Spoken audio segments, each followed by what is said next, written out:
you should take a look at section 6.6, which is on the symmetric group. And Richard Taylor, who's a professor in the department, will be subbing for me on Friday.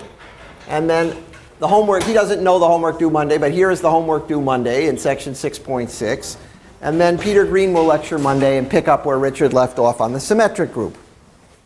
So I want to just review very briefly the CELO theorems and their proofs that we did last time, and then do some cool applications for you where you see how these theorems can be used. So remember the theorem: if G is finite of order n, which is p to the n times m, and m is prime to pre, so that p to the n is the largest power of a prime dividing the order of the group, then 1, there exists CELO p subgroups of order p to the n. So there are subgroups of the maximum power prime order. Any two such subgroups are conjugate. So they form a unique conjugacy class of subgroups of that order. And 3, the number L of such subgroups satisfies L divides M, and L is congruent to 1 mod P. So a typical number that can always satisfy this is L is equal to 1. It's always possible that the CELO subgroups are normal and there's only one. Possible that L is equal to 1, i.e. that the CELO subgroup is a normal subgroup of G. That's certainly possible. Doesn't always happen, but that's something that could, any two such would be conjugate. There namely would be only one of them. So that would be a unique CELO P.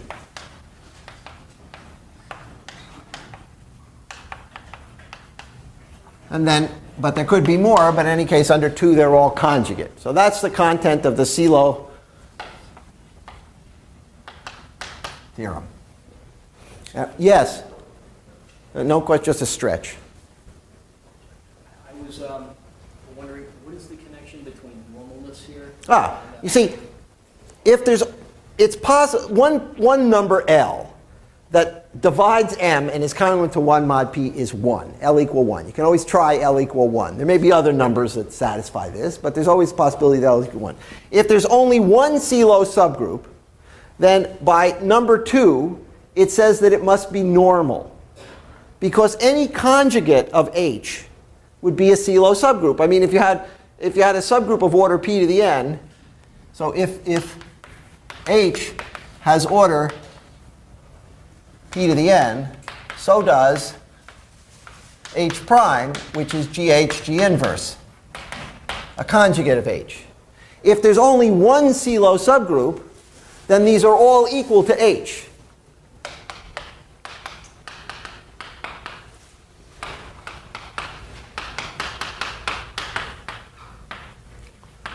Because whatever this is, it's a CELO P subgroup. It has the same order. And therefore, H is normal in G. Conversely, if H is normal in G, there is only one CELO P subgroup. The reason is that any two of them are conjugate. So if you had another one, you'd be able to conjugate H into H prime. But saying that H is normal in G means that all conjugates of H are equal to H. Got that idea now? Good thing to fix in your mind. All right, let's recall the proof very, very quickly. I'm going to walk you through it. It's all about groups acting on sets via groups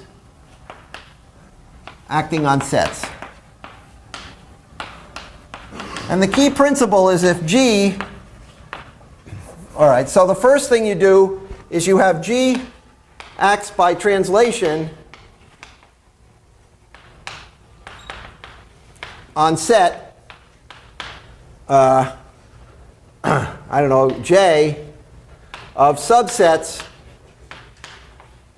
J and G where the size of j is p to the n. So you take g of a subset is the subset g times j. That's what I mean by translation. So it permutes around the subsets of size p to the n. Because if this has size p to the n, then all products with g have size p to the n. The number of such subsets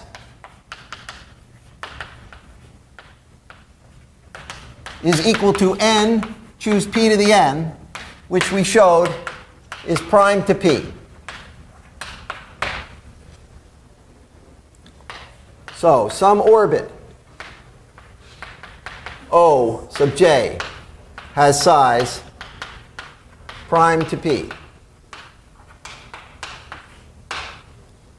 So the stabilizer of that orbit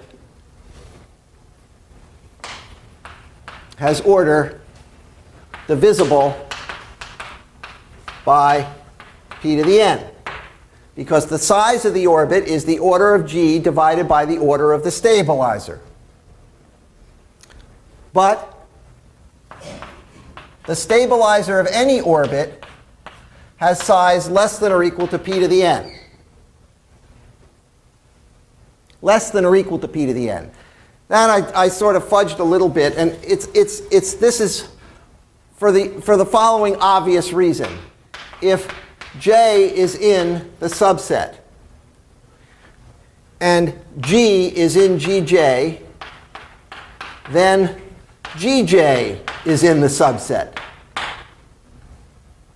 Right? I mean, that's what it means to be in the stabilizer of this subset. If you act by the left on g, you stay inside the subset. All right? This gives the order of g elements in j. Right? Therefore, this number has to be less than the number of things in j. So the number of things in gj has to be less than the size of j. So then I have a subgroup which has order divisible by p to the n, which has order less than or equal to p to the n. That implies that gj has order p to the n and is a CeLO P. And that was the proof of 1.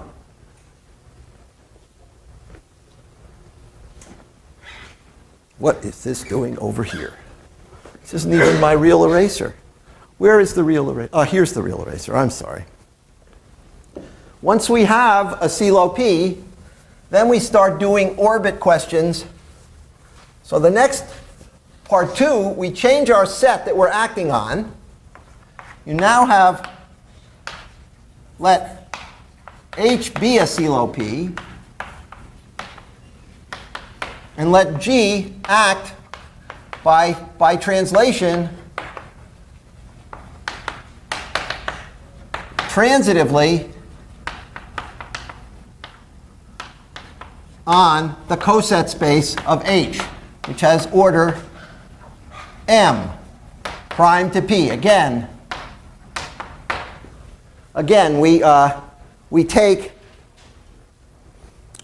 we construct a set of order prime to P, but now since we've proved 1, so that we have a subgroup called 1H.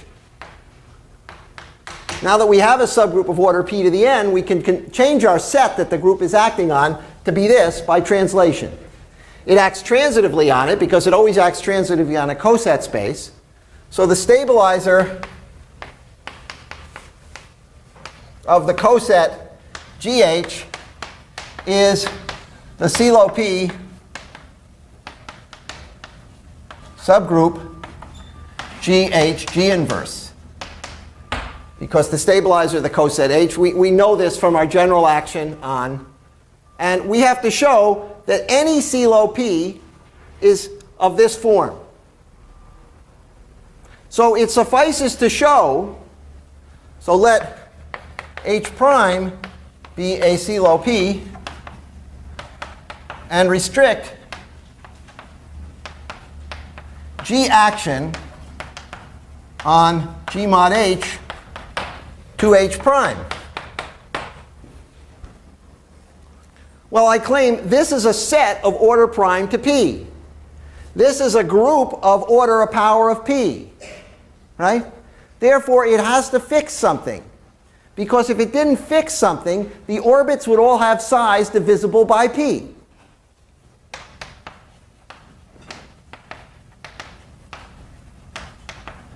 The orbits have size p to the a for 0 less than or equal to a less than or equal to n, because the orbits for h prime are of the form the order of h prime divided by the stabilizer.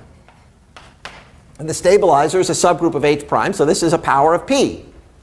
If all of these were divisible by p, then the sum of the size of the orbits would also be divisible by p, which it isn't.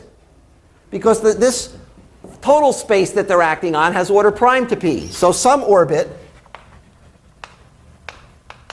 has size 1,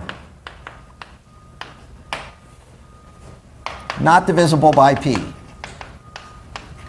And since it has size 1, that means that h prime fixes the point, which means that h prime is contained in the stabilizer of the point.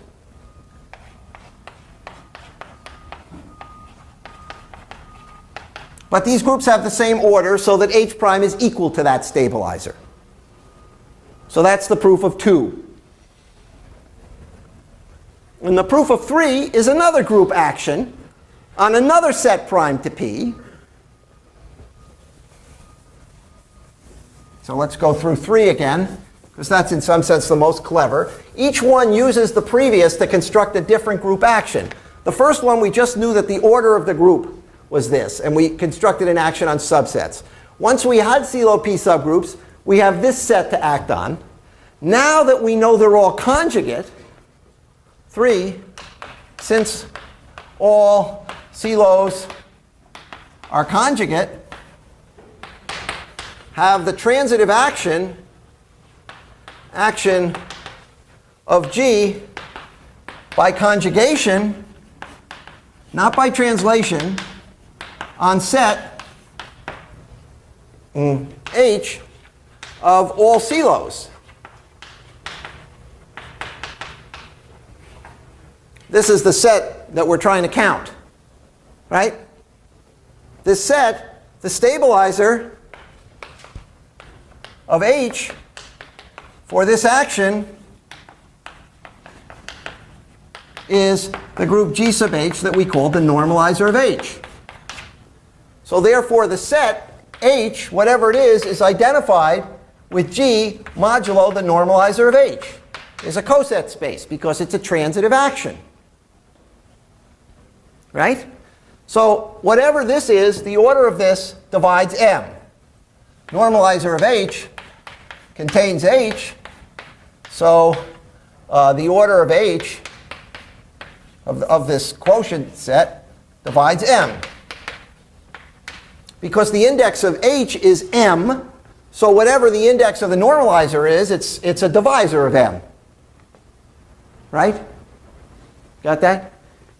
Normalizer of H is between this and G.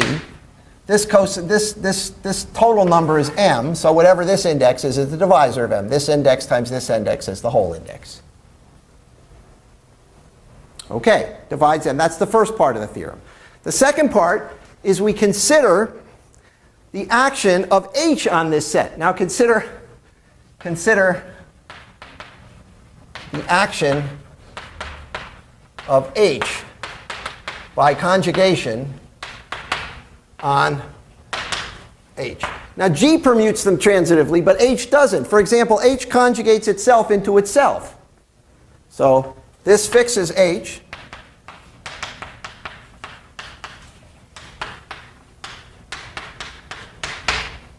And I claim this is the unique fifth point.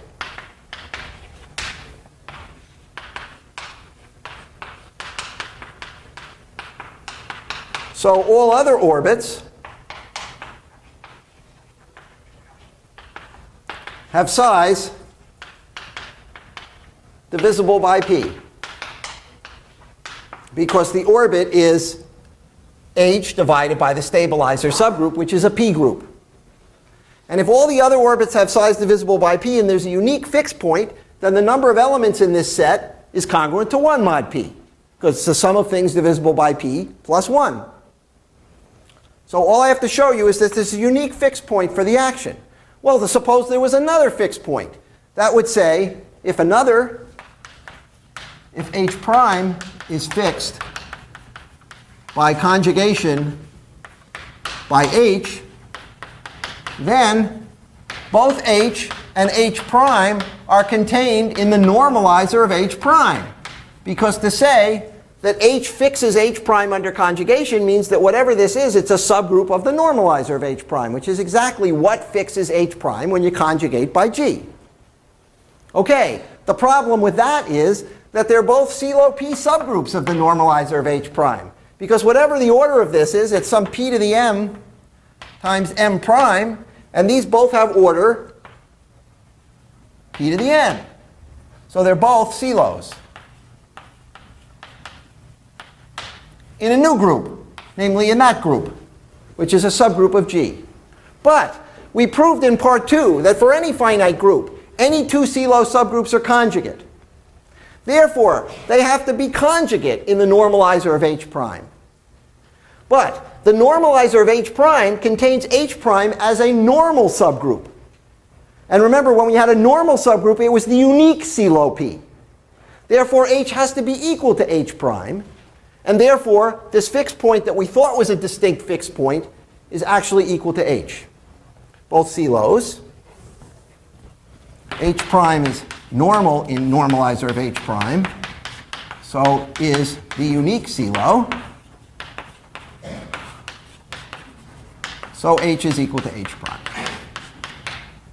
And that's the final proof that the number is congruent to 1 mod p. There's a unique fixed point in the action of G. If you take the action of G by conjugation on the CeLO P's, it acts transitively. If you restrict that to H, any CeLO P, it has a unique fixed point, its own CeLO P.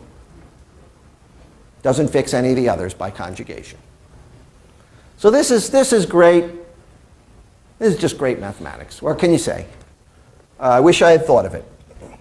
And it's absolutely the central result in the classification of finite groups. As I said, there's a huge project. I should have brought in my book on the Atlas of Finite Groups. A huge project in the late 20th century to classify all finite simple groups. The start is always the CeLO theorem. Always the CeLO theorem, because it gives you immediately, for any finite group, a large host of subgroups where you know they're all conjugate, you know about how many of them there are, at least you have some estimate on it, and you can try to build the group out of those subgroups. So what I'm going to do for you today is I'm going to show you how this affects the classification of groups of small order. So you can get some idea of how CeLO theorem can be used in action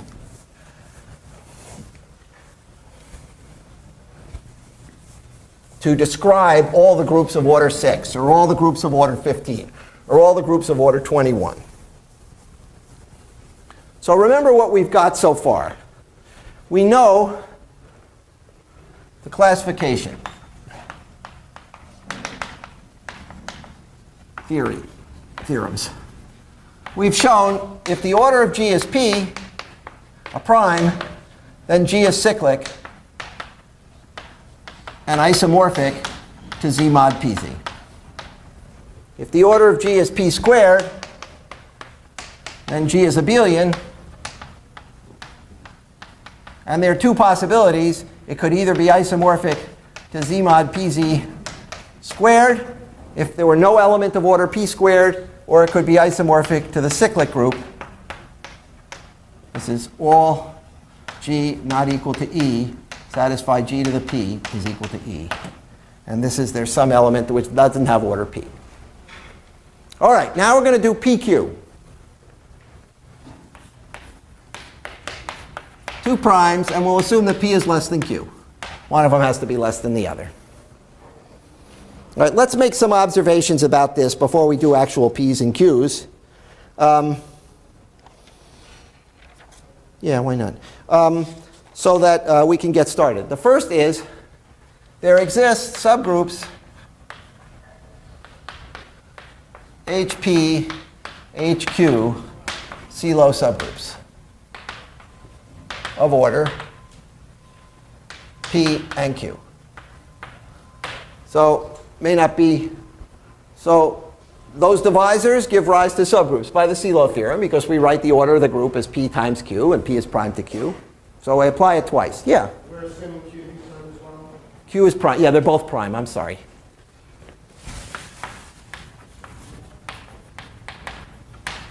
Otherwise, we wouldn't know there was a subgroup of order q. So it's like 6 or 15 or 20. Okay?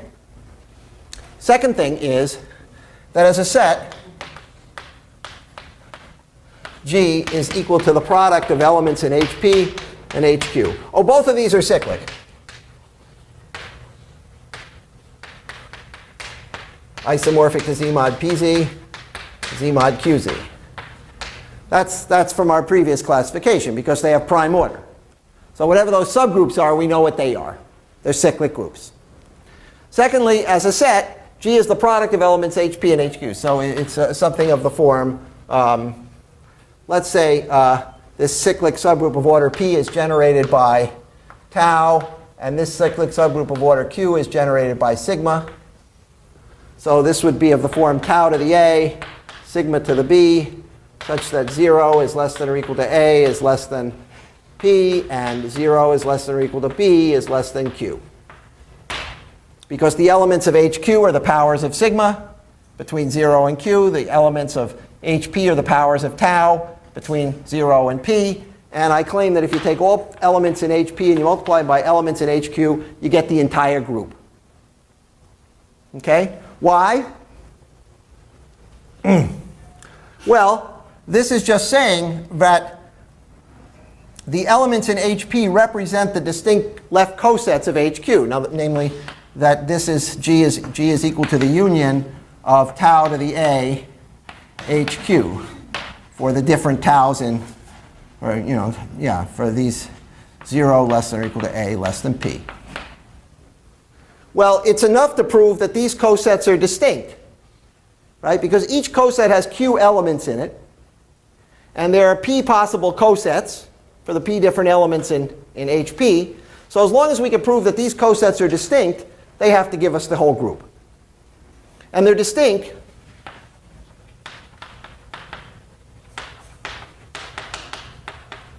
for distinct tau and tau prime in HP, because if we had an equality, tau HQ was equal to tau prime HQ,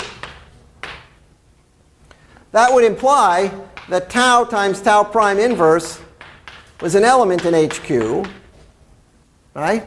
Which would imply that this element tau, tau prime inverse was in the intersection of HP and HQ. And the intersection of HP and HQ is a subgroup of both of them, so has order dividing P, but also has order dividing Q. And the only number that divides both P and Q is 1.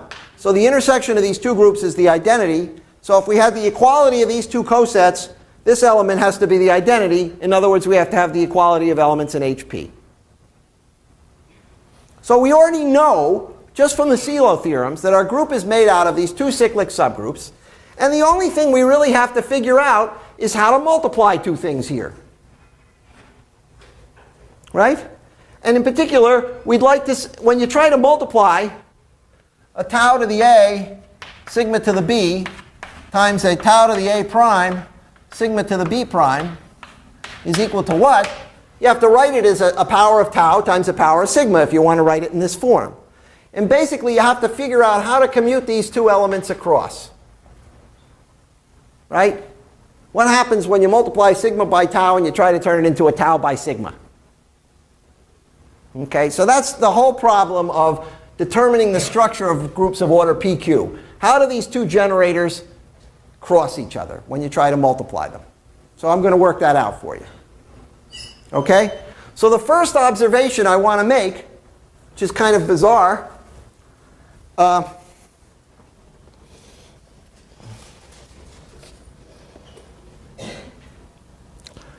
first observation I want to make is that this HQ is always a normal subgroup of G. This is completely general.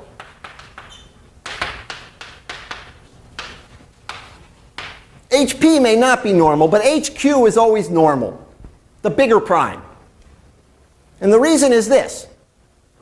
The number of CeeLo Qs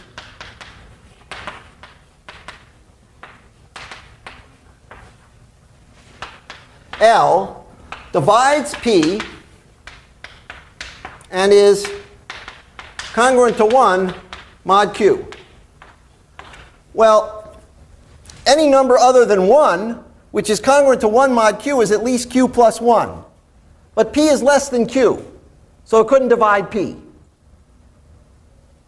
Right? So the only such possibility is L equal 1. The only possibility, because Q is bigger than P.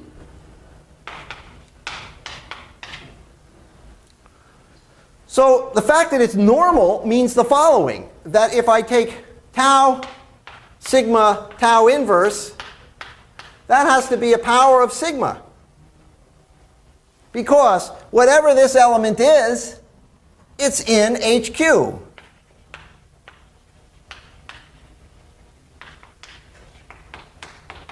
And the whole structure of the group is that, so this says that tau sigma is equal to the sigma to the A tau.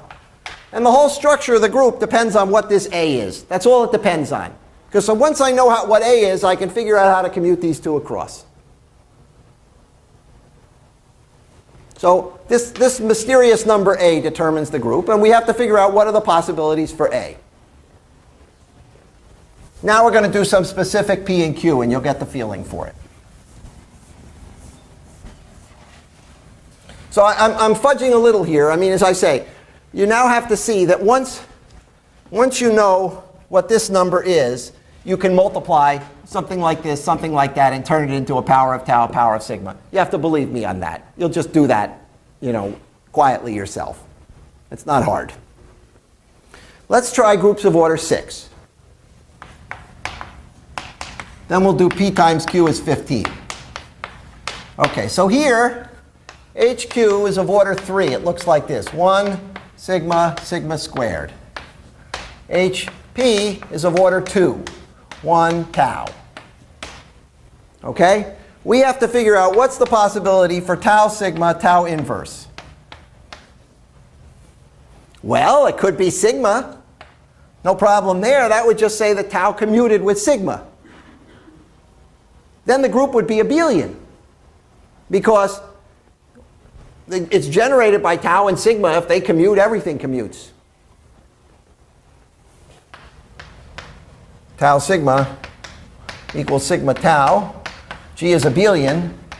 And in fact, you'll find it's isomorphic to Z mod 6 generated by sigma tau. Namely, sigma has order 3, tau has order 2. Since they commute, you can prove that this has order 6. And if you have an element of order 6 in a group of order 6, it's cyclic. So if this element was sigma, we'd get an abelian group. What are the other possibilities? Well, it's got to be some power of sigma. It can't be 1. You can't conjugate a non-trivial element into the identity. So it's got to be, the only other possibility is could it be sigma squared? And the answer is, yeah, that's the same as sigma inverse, because this is a group of order 3. And we already know a group that has a cyclic subgroup of order 3, an element of order 2 that conjugates that element of order 3 into its inverse. What's that called? The symmetric group. More generally, it's the dihedral group. The dihedral group, remember, contains a cyclic subgroup of order n, an element of order 2 that conjugates the element into its inverse. So here it is. So this is just, so G is isomorphic to the dihedral group of order 6. Also, in this case, it's the symmetric group on 3 letters. So here we've just shown, by this argument using the CeeLo theorems, that gave us not only the subgroup of order 2 and 3, but proved that the subgroup of order 3 had to be normal. And so when you conjugated, you had to get some power of sigma. It just proves to us that there are only 2 groups of order 6. If you get the first power of sigma, you get an abelian group, which is cyclic of order 6. And if you get the second power of sigma, you get the dihedral group of order 6, or the symmetric group on 3 letters. Okay, now You might say, well, that's probably what happens in general. And you'd be wrong. But in fact, why don't we do the general case of 2q? So order of G. Because then you'll see that the exact same thing happens. Namely, in this case, HQ is 1 sigma, sigma squared, sigma to the q minus 1, which is the same as sigma inverse. H2 is just 1 tau, right? And again, we find that tau, sigma, tau inverse is some power of sigma. And I claim that this A is plus or minus 1. So there are only two possibilities.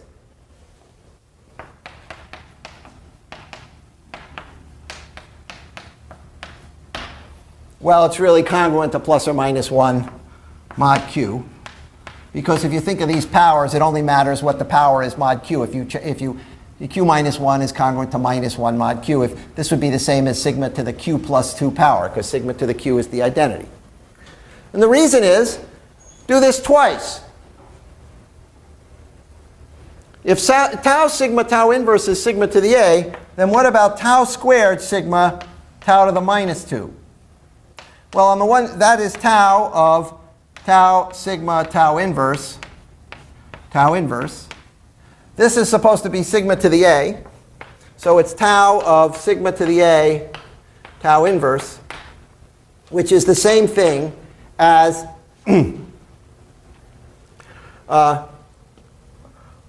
applying, well, it's sigma to the a times sigma to the a times sigma to the a, sigma to the a times, because you break this up as to tau sigma tau inverse times tau sigma tau inverse times tau sigma tau inverse a times, right? That would give you this as you kept canceling out the tau inverses. And then each one of these is sigma to the a, so you get its a times. So that's sigma to the a squared. When if you take sigma to the a times, that's sigma to the a squared. On the other hand, tau squared is the identity, so this is sigma.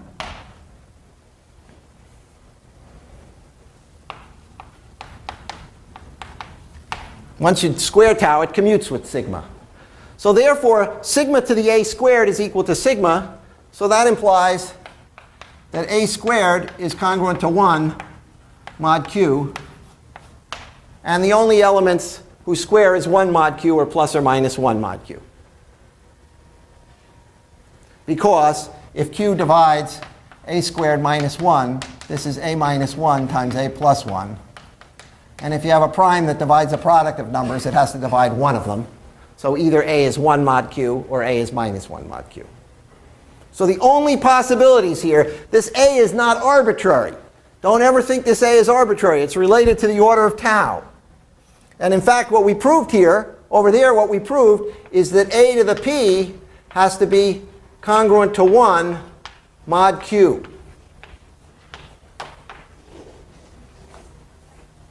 Because you would apply tau, you wouldn't take the square of tau, you'd take the pth power of tau, which you know is the identity. So this a, which is really a number mod q, has to have the property that when you take its pth power, you get to 1 mod q. This is a number mod q, because you just have to know what it is to raise tau to. And it can't be arbitrary mod q. It has to have its pth power being 1. So here, we see that a has to have its square 1. The only two elements mod q whose square is 1 are plus or minus 1. So we have two possibilities. It's sigma or sigma inverse. Just like it was here. If it's sigma, that says tau commutes with sigma. And the group G is isomorphic to the cyclic group of order 2q, generated by tau sigma. And if it's sigma inverse, G is isomorphic to the dihedral group of order 2q, because it has a cyclic subgroup of order q, and it has an element of order 2, and that element conjugates the generator into the inverse. So again, this thing of order 6, it's true for groups of order 2q. It's either cyclic or dihedral. Very simple. Okay, now let's get rid of 2 and try 3.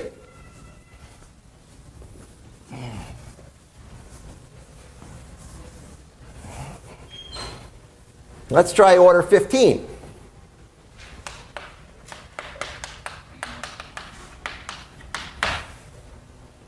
Okay, now we're going to do this argument, and I'll kill it for you. First of all, we have this normal subgroup of order 5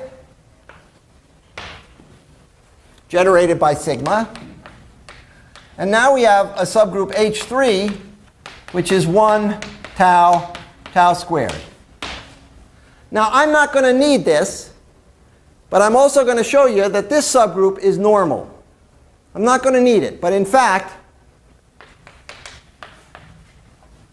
in this case, H3 is actually a normal subgroup of G2. Both CLOs are normal. That's not necessarily the case here. For example, the elements of order 2 do not form normal subgroups of the symmetric group. We've seen that many times. Okay, why is it normal? Because the number of CLO 3s divides 5, right, and is congruent to 1 mod 3. There are no such numbers except for 1, as number L of CLO 3s divides 5 is congruent to 1 mod 3. Now, it's not the case that this isn't, 3 is smaller than 5, so it's possible that something congruent to 1 mod 3 would divide 5, but nothing does. Right? You get 1, 4, 7. They don't divide 5. So it has to be 1. So L is equal to 1, and it's normal. But we won't need that. Just go over here. We know that tau sigma tau inverse is equal to sigma to the A with A cubed congruent to 1 mod 5. I claim that implies that A is congruent to 1 mod 5. There are no cube roots of 1 mod 5 other than 1. Well, you can just check that. There aren't too many numbers mod 5. So 1 cubed is congruent to 1 mod 5. 2 cubed is congruent to 8, which is congruent to 3 mod 5. 3 cubed is 27, which is congruent to 2 mod 5. And 4 cubed is 64, which is congruent to 4 mod 5.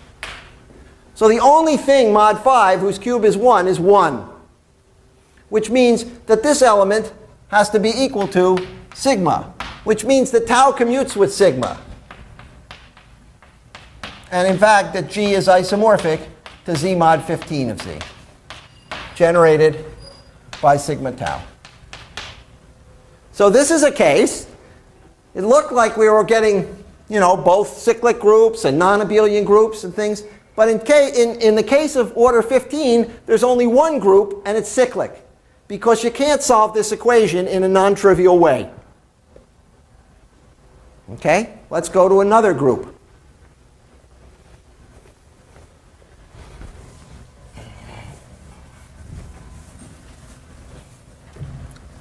Order G is equal to 21, which is 3 times 7. Now in this case, H7 is normal.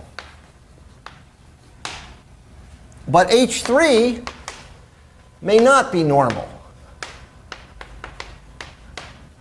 We don't know one way or another until we work out the groups. But you see, this argument doesn't work, because the number of CLO there might, we don't know, be 7 CLO 3s. Right? Because the number of CLO 3s divides 7 and is congruent to 1 mod 3. So there could be 1 or there could be 7. 1 CLO 3, or there could be 7. And likewise, in this case, we get a non-trivial solution if we look for A cubed congruent to 1 mod 7. We find that A could be 1. Always 1 works. But also 2 works. And also 4 works. Mod 7. Because if you cube 2, you get 8, which leaves a remainder of 1. And if you cube 4, you get 64, which is 63 plus 1. So it looks like we have 3 possibilities. So we have tau sigma tau inverse equals sigma. That means that tau sigma is equal to sigma tau, commutative group. And it turns out that that's isomorphic to Z mod 21Z, cyclic group of order 21. We could get tau sigma tau inverse equal to sigma squared, or we could get tau sigma tau inverse equal to sigma to the fourth. And it looks like we're getting two other groups of order 21. But we're not. These two give the same group. Give isomorphic non-abelian groups of order 21 with 7 3 silos. Sorry about the movie, people. Isomorphic groups. So you get two groups of order 21, the one where it's equal to 1, and these two give the same group. And why do they give the same group? Well, suppose I made a group where I had this multiplicative relation. Now what's tau? Well, tau is just one of the elements in here. Right? If I chose the other generator for H3, that's tau squared, and tau had the property of conjugating sigma into sigma squared, then tau squared would have the possibility of conjugating sigma into sigma to the fourth. And in this group, there's no preferred tau or tau squared. So if I had a group with a sigma tau that did this, I could make an isomorphism with another group by moving tau to tau squared that did this. And they're isomorphic groups. So it's not that sometimes different values of A give you an isomorphic group. A equal 1 always gives the cyclic group. I should write that down. A equal 1 gives G isomorphic to Z mod PQZ generated by sigma tau. We always know that one. There's always one group of order PQ, the cyclic group. And in some cases, like 15, we only get that. In other cases, like 2Q, we get two groups. Here we get two groups. You can get more. You can get more. Okay, now the book does a great exercise, which I'm going to start for you, where they show you how this quickly becomes more complicated. So we're getting pretty proud of ourselves doing the groups of order PQ. We have a pretty general theory over here. We can work it out in any given case. But suppose we jazz it up just a little bit, and we ask for the groups of order something like p squared times q. For example, the book does a nice section, which I suggest you go through, and I'll start with you, on the groups of order 12, which is 2 squared times 3. Now here, things get much more interesting.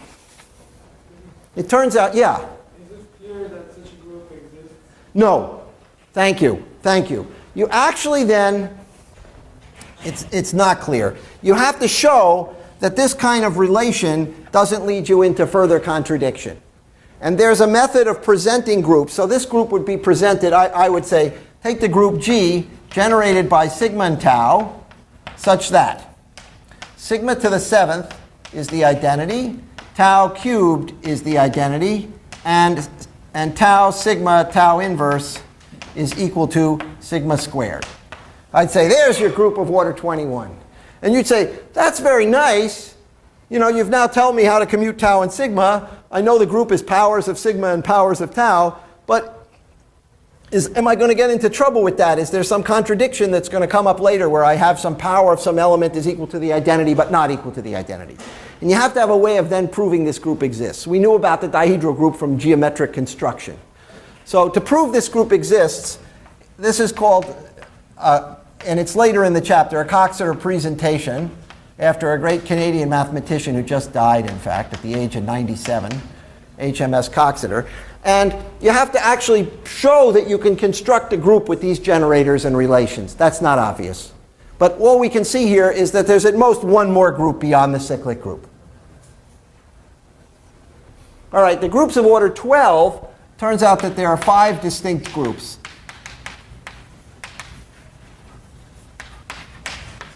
Of which 2 are abelian.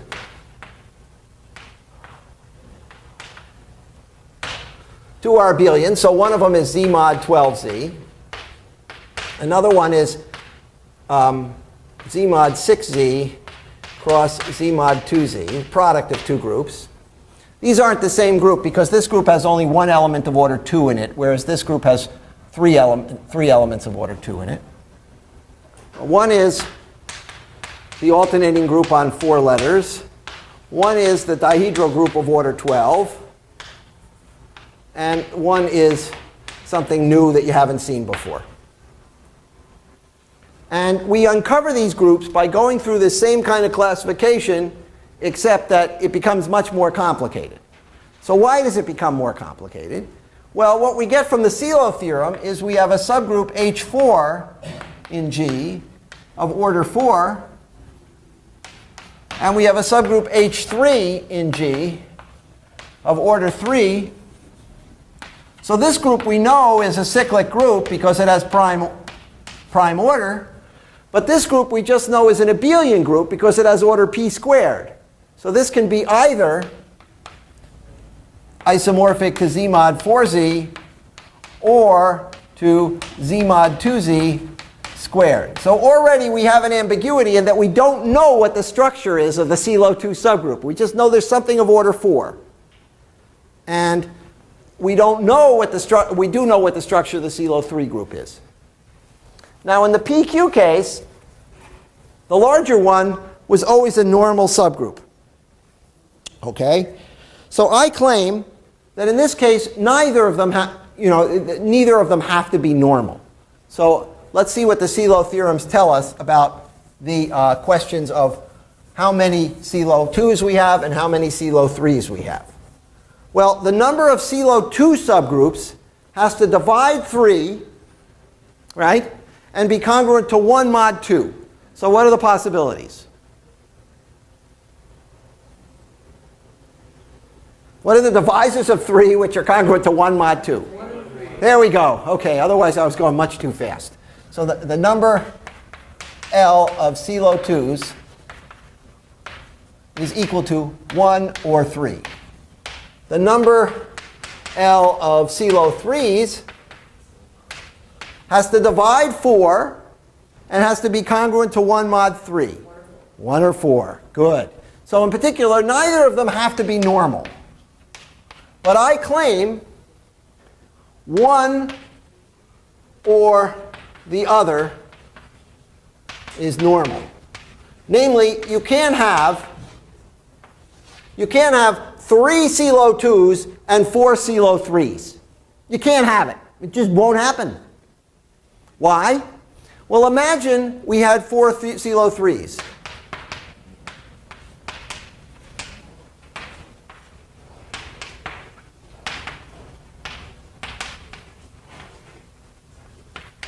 Okay, here's the picture of the group. Here's G. Here's the identity element. And here's a CELO 3. It has 2 non-trivial elements in it, right? Sigma and sigma squared. And we have 4 of those. Now I claim they're all distinct. The only intersection of those groups is the identity. Because they're of order prime. So if you have an intersection of 2 groups of prime order, they have to be the same group. And they're 4 distinct groups. So in each one of these I get 2 elements of order 3. So that gives me 8 elements of order 3.